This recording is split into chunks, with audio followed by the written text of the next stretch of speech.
is back. The racket back.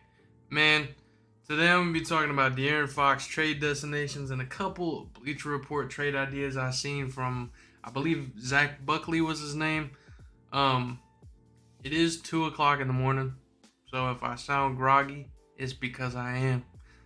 But I need to get this video out because I have another video that I'm working on, and I have a mini doc also that I'm working on because I love doing those and I find them fun to do.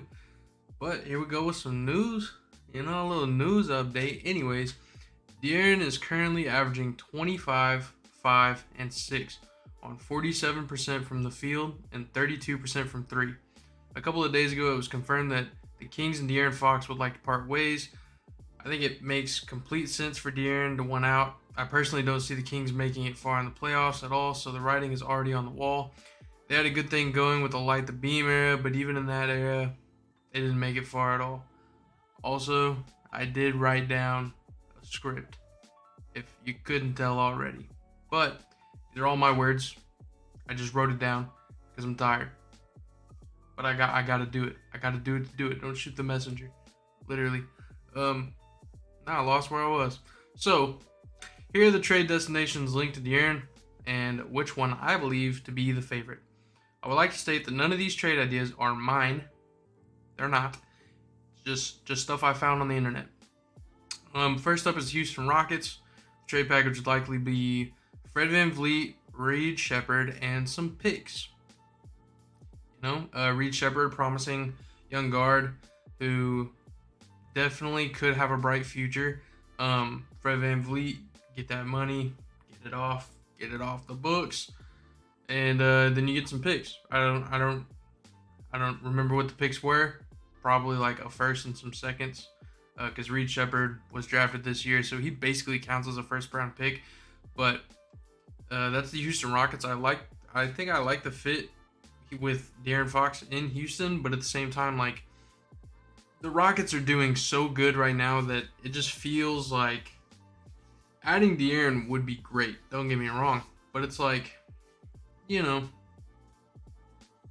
what I mean. Next team would be the Miami Heat, who have mutual interest in each other. I think De'Aaron Fox wants to play in Miami, and I think I think Miami would love to have De'Aaron Fox. The only problem is Miami also has Jimmy Butler. Guess what they want to do with Jimmy Butler? Get rid of him. Now, I don't know about you, but a Jimmy Butler and a DeMar DeRozan thing doesn't sound great. So the Kings would most likely not keep Jimmy Butler. And on top of that, I don't think Jimmy Butler would want to play for the Kings.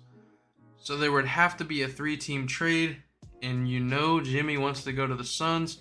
So the trade I've been seeing is De'Aaron Fox and Kevin Huerter to the Miami Heat. And then you have Jimmy Butler going to the Suns. And then you have Bradley Beal going to the Kings.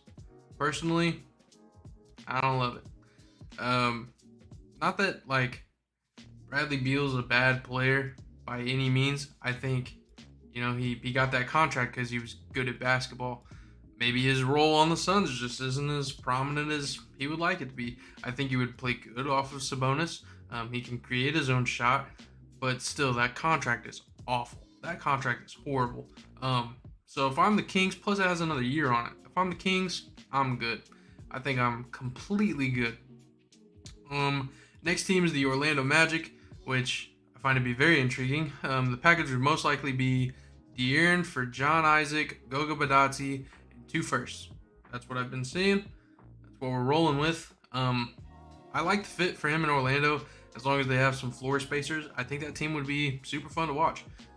You'd have De'Aaron Fox doing his offensive maestro, fast, downhill, kicking out. So you got some shooters. I'm 100% positive that would work. You'd still have Paolo, you'd still have Franz, you'd have Jalen Suggs locking up. Give him a shooter. Lastly, the San Antonio Spurs. As soon as I saw the Shams report that they wanted to trade De'Aaron Fox, or De'Aaron Fox wanted traded, the first team I thought about was the San Antonio Spurs. I think it's a match made in heaven. Like I said earlier, De'Aaron Fox, one of, if not the fastest player in the league, and you add a Wemby pick and roll. That's crazy. That's insane. You have two guys who demand so much attention because De'Aaron Fox is a great mid-range shooter. He can get to the basket and he's great at finishing at the rim. Then you have Wemby, who is 7'93" and he can shoot the ball from anywhere. He's a lob threat. He's got it all, man. Those two together, that's a match made in heaven. And it's something that I think would feed generations for a while. I think that is great. I think if I'm the Spurs, I'm doing the deal. And the deal that I'm seeing, which probably is not the deal, but the deal I'm seeing is Keldon Johnson, Zach Collins, and 3 first-round picks. Personally, I think that trade is my favorite for both sides. After trading Fox, the next person to look at would be DeMar DeRozan. If he wants to stay, then great, but I also would not be surprised if he's next to one out of Sacramento. So, basically, you trade De'Aaron Fox. I think DeMar DeRozan, one of the reasons he wanted to go to Sacramento was De'Aaron. So, if if DeMar wants out, then you have 3 picks from this De'Aaron trade coming in for your future. And then I'm sure you could get maybe 1, maybe 2 for DeMar. That's probably a lot. Pray for 1. DeMar's still a great player, don't get me wrong, but he is aging. Yeah. So I personally like that trade a lot. You get Keldon Johnson, who has shown that he's a good basketball player. And you get Zach Collins, who's a good backup. Great backup for Sabonis. Plus you guys need size. There you go. You could run Keldon at the 4 sometimes. Push Keegan Murray back up to the 3. If you guys go through on the John Collins trade that I've been seeing floating around, there's another big man. There you go. But those are the De'Aaron Fox trade destinations and things. The 4 teams that I personally believe that he would get traded to. I know I seen a thing about the Brooklyn Nets really liking him, but if I'm the Kings, am I sending De'Aaron Fox to the Brooklyn Nets? No. He did so much for us. He was the point. I don't know what I'm looking for. I can't think. He was the guy for the Light the Beam era, and I think if you just send him off to basically die in Brooklyn, it's like we did that guy dirty. You know what I mean? And I don't like that at all. Send him to the Spurs, man. Just for basketball. Y'all want the ratings back up, don't you, Mr. Adam Silver? Make them send De'Aaron Fox to the Spurs. Anywho, next up is the Bleacher Report stuff. The article was 1 new trade for every NBA team. I read the article. A lot of the trades were just repeats of the same trades that he already did. I'm not doing all the trades. I'm just doing the ones that I thought personally were intriguing. The first one is the Brooklyn Nets receive Marcus Smart, G.G. Jackson, and a 2025 first-round pick, top 5 protected. It's not going to matter. And the Grizzlies receive Cam Johnson. Marcus Smart is a flippable asset and probably won't even suit up. GG is basically a first-round pick, and then you're getting a pick that'll probably land anywhere from 25 and up. So you get another first-round pick. GG Jackson's like 20, 21. He's super young. He's a young prospect for sure, a young guy. I think it's better to get something good while his value is at his peak. I'm talking about Cam Johnson. You can get something while you can, while his value is there, than to not get anything at all. We kind of see that happening with Brandon Ingram, who I will bring up in a second. But yeah, the Grizzlies would get back a very valuable wing in Cam, and I just think it's a win-win because Cam Johnson is one of those players that, sure, his stats look really good.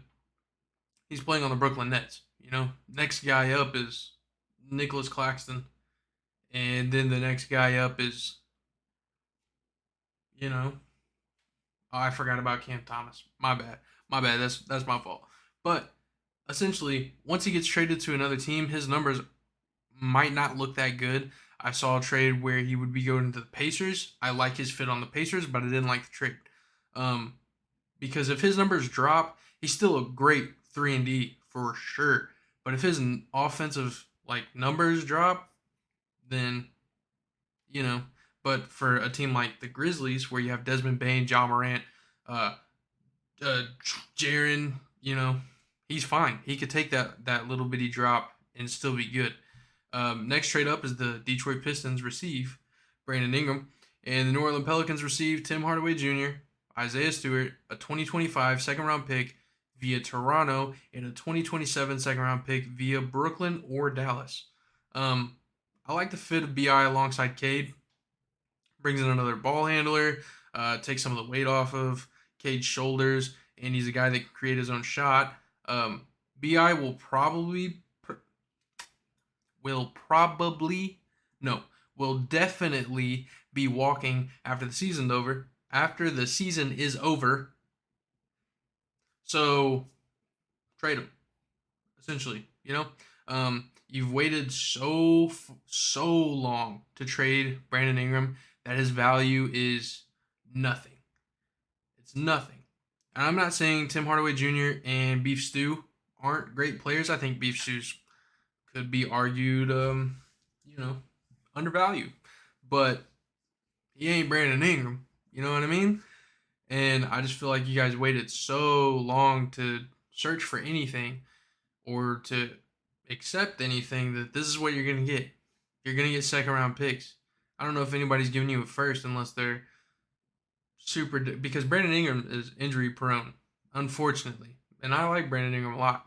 But he does stay injured. So essentially, you're going to get this trade package where you get 2 second round picks, or I saw one for Toronto where you get 3. You're not going to get a big haul for Brandon Ingram. So just at this point, it's take something or take nothing and let him go. And I'd rather have Tim Hardaway Jr., Isaiah Stewart in 2 seconds than nothing. You know what I mean? Maybe that's just me. Maybe that's why I'm not a GM. I don't know. I also wouldn't be mad at the Pistons for not doing this, just because the bad boy Pistons might be back, fellas and ladies. Beef Stew is one of the catalysts for that. If you guys didn't see the Pistons versus Pacers little thing they got going on, I like it a lot.